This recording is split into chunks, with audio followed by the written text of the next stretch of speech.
Buenos días. Sensiblement différent, le podcast des humains sensibles et différents. Saison 2, épisode 36, hors série numéro 22, spécial J'envoie 2024, hobby et business.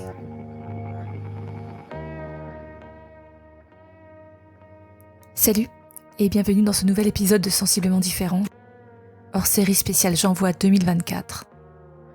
31 jours de podcast rythmés par une contrainte créative, technique ou thématique. Un jour, un thème, un podcast. Aujourd'hui, il est question de discuter d'un hobby et de son lien avec mon business. Alors déjà, j'ai dû aller chercher la définition exacte du mot hobby parce que ça ne me parlait pas. Je ne parle jamais de hobby dans ma vie personnelle. Et j'ai fini par choisir une activité que j'ai pratiquée hier même et qui n'est pas forcément quelque chose que je pratique de façon régulière parce que c'est pas trop mon kiff d'avoir des activités hebdomadaires. C'est pas trop mon kiff de pratiquer des activités tout court. Mais il se trouve qu'hier après-midi, j'étais dans un groupe assez fun. Et on a vécu ensemble un stage de Doon Dance. Donc c'est de ça que je vais te parler. Le Doon Dance. Mais qu'est-ce que donc que cela ?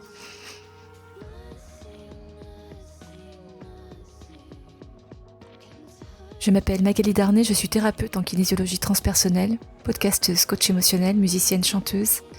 J'agis comme révélateur.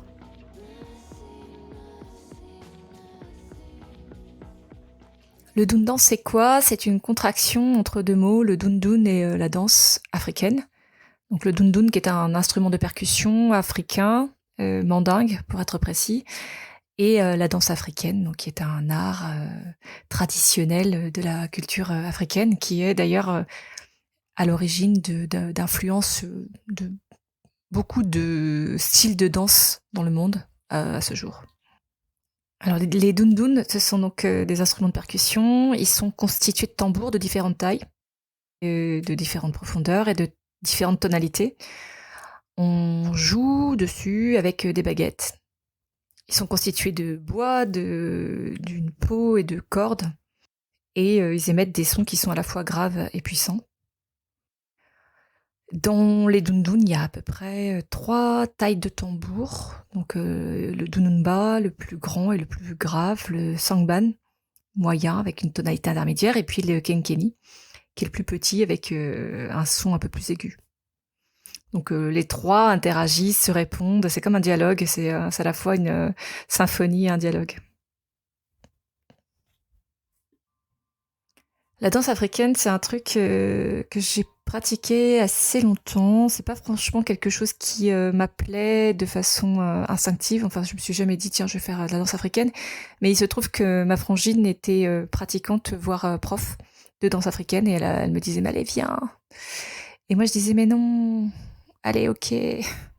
En gros, c'est ça, parce que j'avais pas spécialement envie d'expérimenter ce type de pratique-là. Mais le fait d'y avoir été, ça a été quand même un parcours assez intéressant de reconnexion avec mon corps.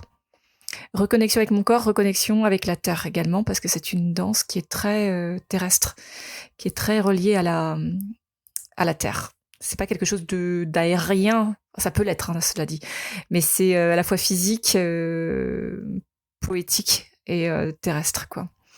Donc c'est vraiment quelque chose qui m'a appris à utiliser mon corps de certaines façons. On utilise tous les muscles de son corps et de façon assez intense.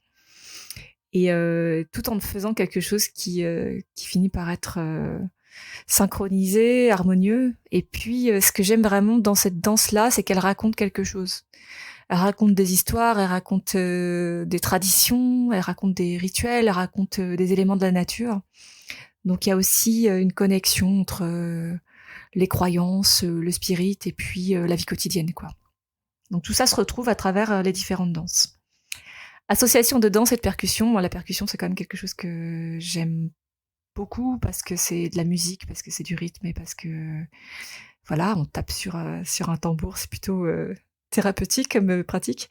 Les deux ensemble, en fait, c'est extrêmement complet. Il y a une présence totale qui est sollicitée quand on pratique le Doon Dance parce que on doit, à la fois il y a une mémorisation de pas, mais il y a une façon aussi de danser, donc de redonner ce qu'on est en train de faire, et puis d'associer ça à une rythmique. Donc on danse et on joue en même temps. C'est vraiment comme danser de la musique. Donc ça m'appelle pas mal parce que quand je pratique ça, les fois où je pratique ça, je suis sollicitée à 150% de mon être et je suis présente en totalité. Donc ma tête ne part pas ailleurs que dans ce que je suis en train de faire. Du reste, c'est assez prenant physiquement, quoi.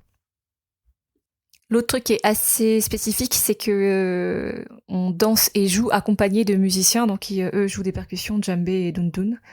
Et donc il y a toute une harmonie en fait qui se crée entre la danse qui se joue en temps réel et en présence des danseurs qui eux aussi jouent.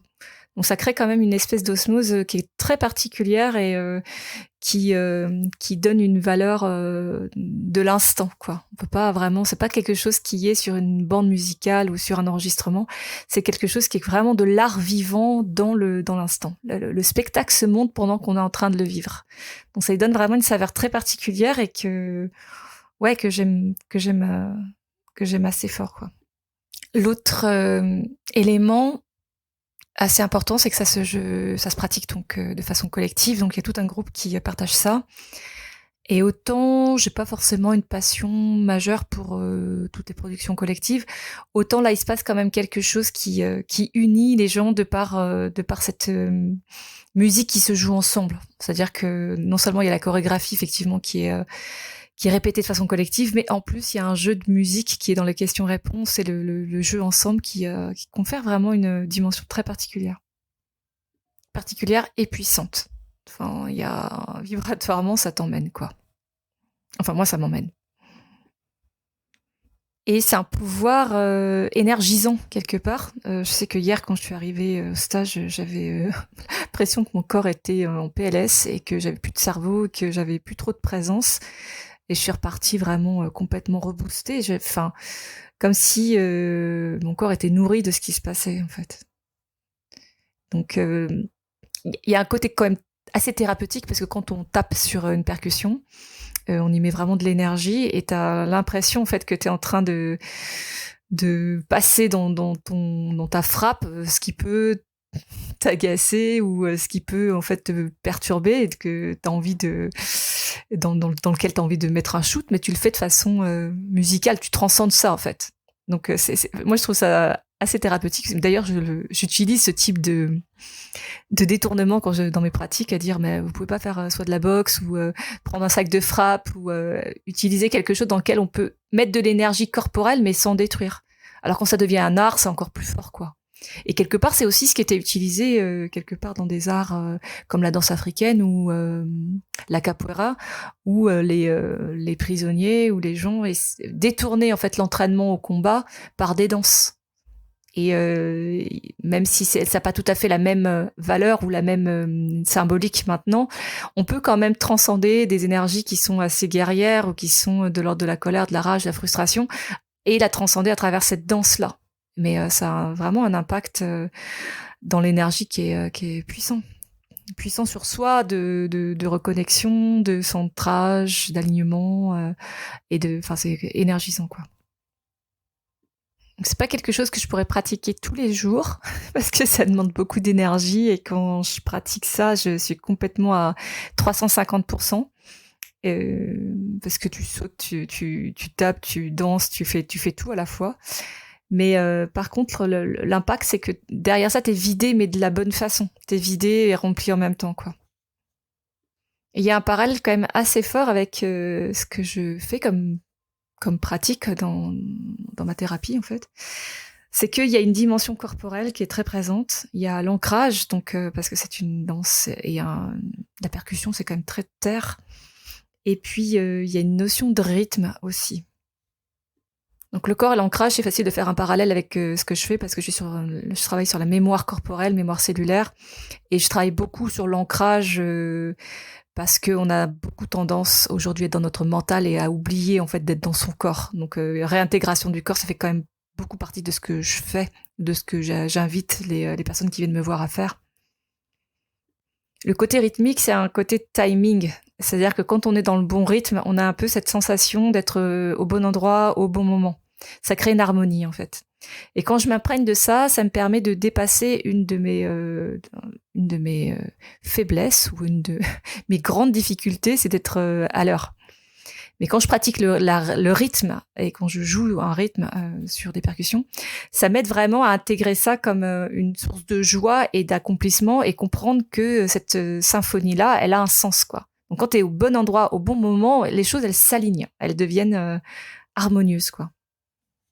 Ça, c'est plutôt pour moi. Je sais pas si j'utilise dans mes pratiques, mais si, il y a une histoire de rythme aussi, parce que quand j'écoute les personnes, il y a une façon de parler, il y a une rythmique dans les mots, il y a une rythmique dans l'échange, il y a une rythmique dans les vibrations aussi, dont je m'inspire et sur lesquelles je m'appuie pour pouvoir apporter des éclairages, des propositions de regard ou de façon de voir les situations, quoi. La rythmique, finalement, elle a un sens parce qu'elle est présente dans toutes les façons de regarder les situations et de les vivre. Il y a toujours un espace-temps, donc il y a un rythme. Il y a aussi une question de synchronicité. Il y a une grosse synchronicité dans le mouvement, l'énergie du groupe, l'énergie de la musique, de la danse. Tout ça, ça crée à la fois une espèce de vortex d'énergie à l'intérieur de soi, mais de façon collective, ça devient extrêmement puissant. Et ça, c'est très particulier à vivre parce que je sais pas s'il y a beaucoup d'activités autres que j'ai pu pratiquer qui génèrent ça. Mais dans tous les cas, en fait, l'individuel se compile avec l'autre individu, qui se compile avec l'autre individu, qui crée vraiment une histoire commune, créée dans l'instant en polyphonie, en polymouvement, en polyénergie, quoi. Et l'autre élément fondamental, c'est que ça amène naturellement dans la présence de l'instant présent. C'est-à-dire que c'est difficile quand on pratique ce type d'activité d'avoir le cerveau qui est en train de penser à ses courses ou à une séance ou à son taf ou à un truc qui peut prendre la tête, quoi. Parce qu'on est mobilisé de façon globale. Tout notre être est mobilisé dans ce qui se passe dans l'instant. Il y a une écoute et à la fois une production. Donc ça demande une présence très particulière. Il y a des moments, en fait, où à force de répéter certains mouvements, certains sons, certains rythmes, on est proche de la transe. Et cette transe-là, on sent qu'elle peut amener dans des états de conscience modifiés, surtout à l'échelle d'un groupe. C'est très puissant. Donc la synchronisation, c'est quelque chose qui me parle énormément aussi dans mes pratiques, parce que j'essaie de synchroniser justement les différentes dimensions de l'humain sur l'instant présent. Présence physique, mentale, émotionnelle, énergétique, spirituelle. Donc c'est l'approche globale de l'humain me parle total et je pense que c'est en partie pour ça que je me sens emmenée par cette activité-là. Elle m'entraîne entièrement et elle m'emmène entièrement et elle m'implique entièrement. Donc qualité de présence également. Dans toutes mes séances, c'est quelque chose qui est très particulier, la qualité de présence, de la même façon que quand je suis en doon dance, je suis ici et maintenant, et pas ailleurs. Ici et maintenant. C'est une sorte de variante de cette qualité de présence que je kiffe avant tout. Que ce soit personnellement ou professionnellement, dans toutes les situations. J'aime pas trop perdre de temps à autre chose que cette qualité de présence-là.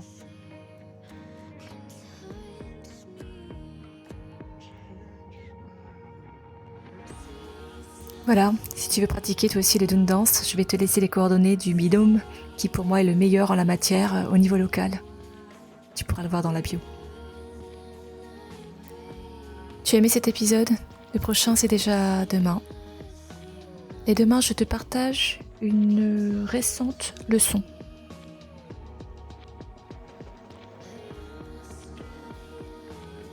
Abonne-toi à ce podcast que tu peux trouver sur toutes les plateformes pour ne rien manquer et participer à cette aventure extraordinaire, la tienne.